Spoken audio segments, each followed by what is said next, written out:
거룩한 성 새 예루살렘, 거룩한 성 새 예루살렘이라는 제목으로 말씀 전하겠습니다. 오늘 본문 말씀은 새 예루살렘 성에 대한 기록입니다. 많은 사람들은 이 내용에 대해서 하늘의 천국으로 이해하고 있습니다. 그래서 천국을 보고 왔다는 사람들이 이 많은 간증을 하는 것을 들어볼 수 있는데, 오늘 이 본문 말씀에 근거해서 내가 본 천국은 한건길이 있고 12 진주문이 있고 12 보석을 가진 12 기초석을 가지고 있다라고 말하는 것을 종종 볼 수가 있습니다. 그렇다면 계시록 21장의 이 본문이 과연 하늘에 존재하는 천국에 대해서 말하는 것인가? 그렇지 않다는 것입니다. 앞에서도 이미 살펴보았지만 9절 10절에서 말하는 그 새 예루살렘은 그리스도의 신부요 어린 양의 아내라는 것을 명백히 밝히고 있습니다. 9절 10절 말씀해 보시면 7 대접을 가지고 마지막 7 재앙을 담은 7 천사 중 하나가 나와서 내게 말하여 이르되 이리 오라, 내가 신부 곧 어린 양의 아내를 내게 보이리라 하고 성령으로 나를 데리고 크고 높은 산으로 올라가 하나님께로부터 하늘에서 내려오는 거룩한 성 예루살렘을 보이니라고 기록하고 있습니다. 신부 어린 양의 아내, 즉 교회를 내게 보일 것인데, 그것이 무엇이냐면 하늘에서 내려오는 거룩한 성 예루살렘이다라고 9절 10절에서 말을 하고 있다는 것입니다.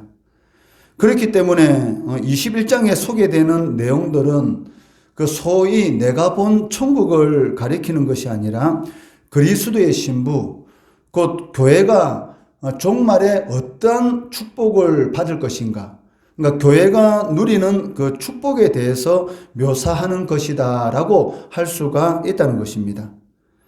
새 예루살렘이 그리스도의 신부요 어린 양의 아내로 교회를 상징한다면 그 새 예루살렘을 묘사하는 내용들도 역시 그 상징적으로 해석할 필요가 있다는 것입니다. 천국에 갔다 와봤는데 그 천국은 길이 정금으로 되어 있고 문은 진주로 되어 있고 그리고 12 보석을 가진 기초석 위에 있고 그리고 여러 보석으로 치장되어 있더라라고 이렇게 말을 하는 그런 많은 사람들의 간증을 볼 수가 있는데, 그러한 그 간증의 내용들은 그 오늘 본문 21장에 기록된 그런 내용을 이렇게 말을 하고 있는 것을 볼 수가 있습니다. 그렇지만 21장에 기록된 내용들은 그 천국의 그 모습을 보이는 것이 아니라 장차 교회, 즉 신자들이 하나님 앞에 섰을 때에 누리게 될 그 복이 어떤 것인가에 대해서 묘사하고 있다는 것입니다. 물론 그 단순하게 생각하면은 이 천국의 모습이다라고 이렇게 말을 하고 있지만 그 실질적으로는 그 천국이 어떤 곳이다라는 것을 말하는 것이 아니라 성도들이 누리게 될 그 축복이 무엇인가에 대해서 자세히 이렇게 상징적으로 보여주고 있다는 것입니다. 11절에서 27절까지는 그 새 예루살렘 성의 건축 구조 그리고 특징에 대해서 묘사하고 있습니다. 그리고 이 모든 것들은 이 구약의 말씀을 배경으로 이 요한계시록에 있는 그러한 성도들이 누릴 축복의 내용이 이렇게 기록되어 있는데, 이것은 구약에 예언하신 하나님의 말씀이 그 하나님의 약속이 성취되었다라는 것을 보여주고 있다는 것입니다. 그렇기 때문에 구약에 예언되어 있는 그런 건축적인 그 이미지를 가지고 상징적으로 사도 요한이 그대로 이렇게 사용하고 있는 것을 알 수가 있습니다.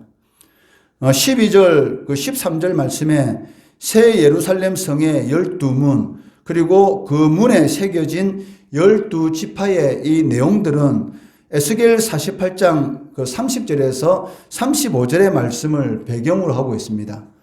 에스겔서는 그 에스겔이 바벨론에 있을 때에 하나님께서 그 보여준 그 환상의 내용입니다. 즉 이스라엘 백성들이 바벨론 포로에서부터 회복될 것이다 라는 그런 이 내용을 기록하고 있는데, 에스겔 48장 30절에서 35절 말씀을 보시면 그 성읍의 출입구는 이러하니라.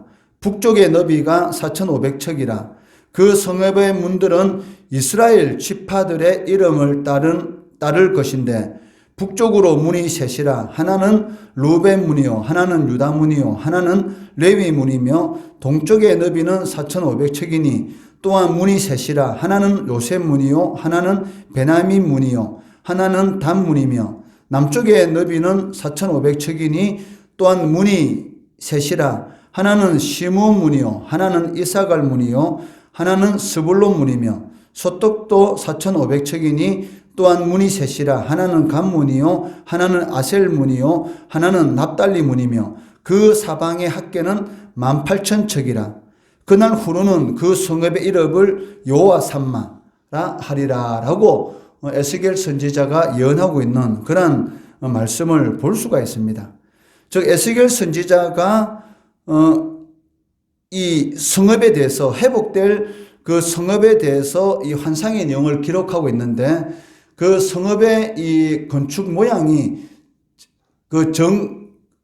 정확하게 이 정사각형 그런 형태를 지니고 있다는 것을 알 수가 있습니다. 즉 동서남북의 그런 이런 그 길이와 그리고 높이와 넓이가 똑같은 정육방명체 그런 형체를 지니고 있다는 것이죠. 그런데 그 사방의 학계가 그 18,000척이다라고 이렇게 말을 하고 있는데 이것은 이것은 그 이스라엘 백성들이 바벨론 포로에서 돌아온 그 스룹바벨 성전과의 그 이 동서남북 길이와는 다른 길입니다. 그렇기 때문에 에스겔 선지자가 예언한 이 그 예루살렘 이 성의 이 환상의 이 성을 가리키는 것은 스룹바벨 성전을 가리키는 것이 아니다라는 것을 알 수가 있는데 그날 후로는 이 단어를 통해서 궁극적으로 에스겔 선지자가 본 이 성의 환상은 무엇을 가리키는가?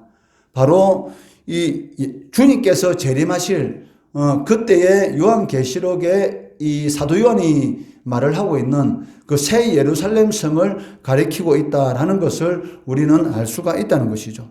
그리고 그 성읍의 이름이 여호와 삼마, 즉 여호와께서 함께 계신다라는 그런 의미로서의 그 여호와 삼마라고 이렇게 일컬어지는 것을 볼 수가 있다는 것입니다.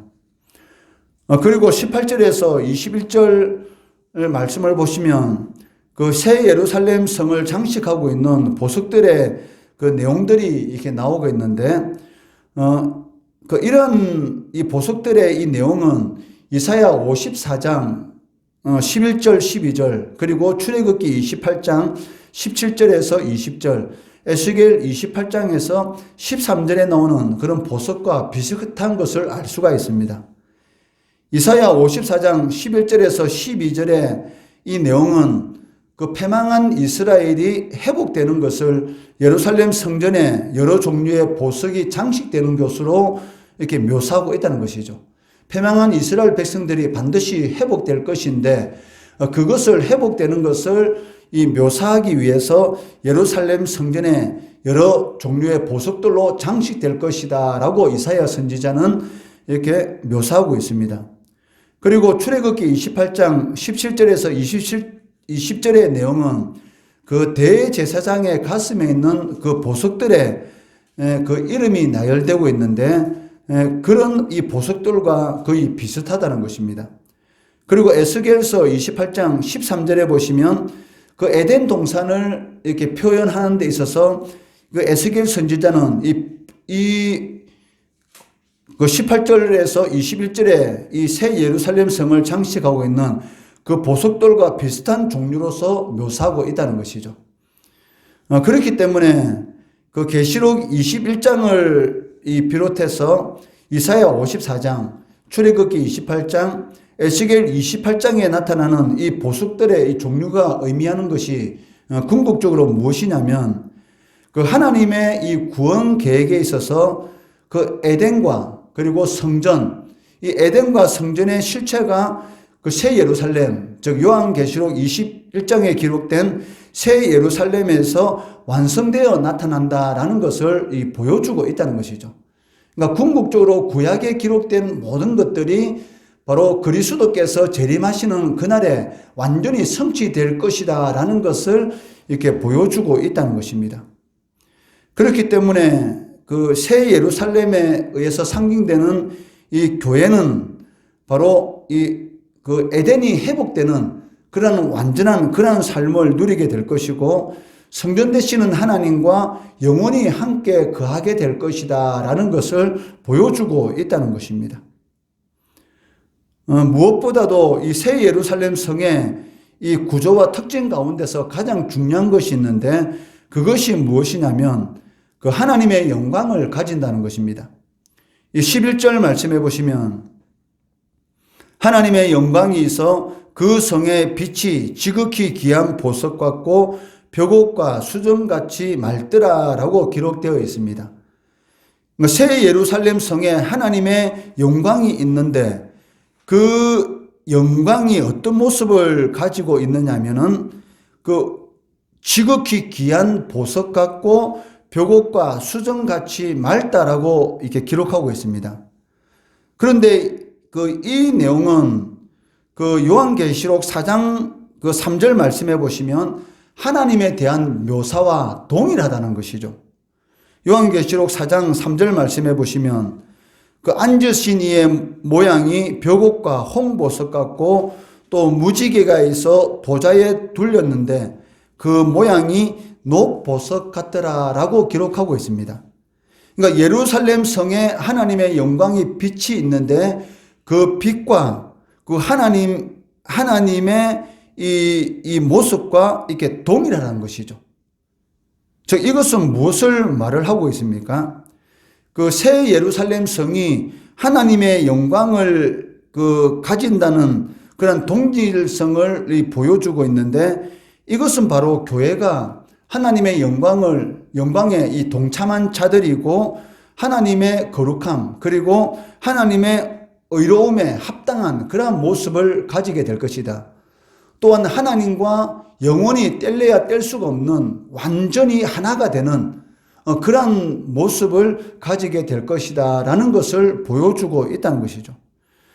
이것은 도저히 우리가 이해할 수가 없는 그러한 이 모습을 묘사하고 있는데, 다만 성도가 이 주님께서 재림하시는 그날 누리게 될 그 영광은 그 신학적인 단어로서는 영화라는 이 단어로 표현하고 있는데, 영화의 단계, 즉 완전한 영화의 단계로서 이루 말할 수 없는 그런 이 복락의 삶을 누리게 될 것이다. 즉 하나님과 성도가 완전히 하나가 되는, 주님께서 요한복음 17장에서 말씀하신 이 십자가에 못 박혀 돌아가시기 전에 대제사장으로서의 마지막으로 하신 기도, 아버지가 내 안에 내가 아버지 안에 있는 것 같이 저들도 우리와 같이 하나가 되게 하여 주시옵소서라는 이 기도가 완전히 성취가 되는 그러한 그 일이 이루어진다는 것이죠.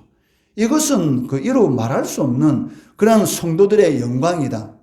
현재의 고난은 장차 나타날 영광과 좋게 비교할 수 없다라고 바울 사도가 고백한 것처럼 주님이 재림하시는 날 성도가 누릴 이 영광은 이루 말할 수 없다라는 것을 우리들에게 보여주고 있다는 것입니다. 그렇기 때문에 요한계시록 21장의 이 내용은 성도들이 들어갈 천국은 길이 금이고 문이 진주고 이런 것이 아니라 계시록에서 말하고 있는 이 천국의 이 묘사는 이런 내용들은 그 성도가 누릴 그 축복은 이 영화의 이 삶은 그 인간의 생각하는 그런 기준으로는 표현할 수가 없다는 것이죠. 다만 그 축복을 표현할 수 있는 방법이 단 한 가지인데, 사람들이 보석을 너무나 좋아하지 않습니까? 그러니까 사람의 수준으로서 이 보석을 통해서 표현하고 있는 것을 볼 수가 있습니다. 그리고 마지막으로 이러한 하나님의 영광에 동참할 수 있는 자와 동참할 수 없는 자를 비교하여 말씀하고 있습니다. 27절 말씀해 보시면 무엇이든지 속된 것이나 가증한 일 또는 거짓말하는 자는 결코 그리로 들어가지 못하되 오직 어린 양의 생명책에 기록된 자들만 들어가리라 라고 말씀하고 있습니다. 그 새 예루살렘에는 아무나 들어와 속할 수 있는 곳이 아니라는 것입니다. 오직 생명책에 그 이름이 기록된 자들로서 하나님의 택하심을 받은 자들만이 속할 수 있다라고 말씀하고 있고, 생명책에 기록된 자들, 그런 자들만이 바로 그 하나님께서 주시는 그러한 이런 축복의 삶을 누릴 수가 있는데, 그런데 이 생명책에 기록된 자들의 공통된 특징이 있다는 것이죠. 그 특징이 무엇입니까? 바로 거짓말을 하지 않는다는 것입니다. 그런데 여기서 말하는 이 거짓말은 무엇을 말합니까? 그러니까 사도 요한이 요한계시록을 기록할 당시 이 성도들의 삶은 이 환난과 이런 핍박의 삶이었습니다. 로마 황제 숭배를 하지 않음으로 인해서 많은 고통을 당하고 있었고, 또 이 외에도 이 유대인들로부터 오는 그런 이런 또 환난이 있었고, 또 많은 그 외부적인 그런 것으로 인해서 예수를 믿는다는 것이 주는 그리스도시고 살아계신 하나님의 아들이십니다라는 이런 고백을 한다는 것은 곧 순교, 즉 죽음을 의미하는 것이었죠. 그러한 가운데서 두려워서 예수를 믿고 있으면서도 불구하고 나는 예수를 믿지 않는다라고 말하는 이런 배교하는 자들, 이러한 자들을 거짓말을 하는 자들이다라고 이렇게 표현하고 있다는 것입니다. 궁극적으로 이 새 예루살렘 성의 축복을 누릴 수 있는 자들이 어떤 자들이냐? 환난과 핍박 가운데서도 타협하지 않는 자들, 주를 주님으로 고백하는 자들, 이러한 자들만이 바로 새 예루살렘 성의 이러한 축복을 누릴 수가 있다는 것입니다. 교회가 비록 예수 그리스도의 초림과 또 예수님께서 재림하시는 그 가운데서 많은 고난과 어려움을 당할 수가 있습니다.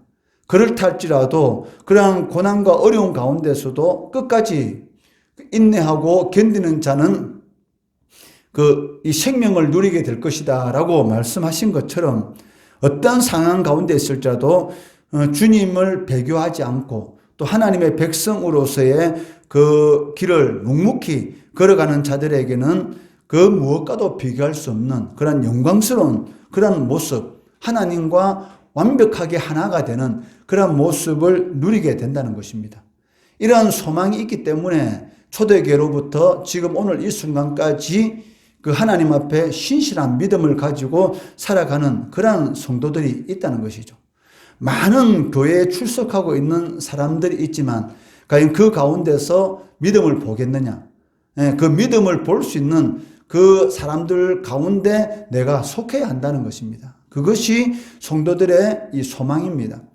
베드로 사도가 믿음의 결국은 영혼 구원을 받음이라고 말한 것처럼, 우리가 아무리 오랫동안 신앙생활을 한다 할지라도 삶 가운데 어려움이 있다 해서 배교하고 세상과 타협하는 그런 길을 걸어가면 안 된다는 것이죠. 어떤 어려운 가운데 일지라도 하나님께서 주시는 그런 이 영화의 그런 삶, 이 축복의 삶을 누리시는 우리 성도 되시기를 주의 이름으로 축원합니다.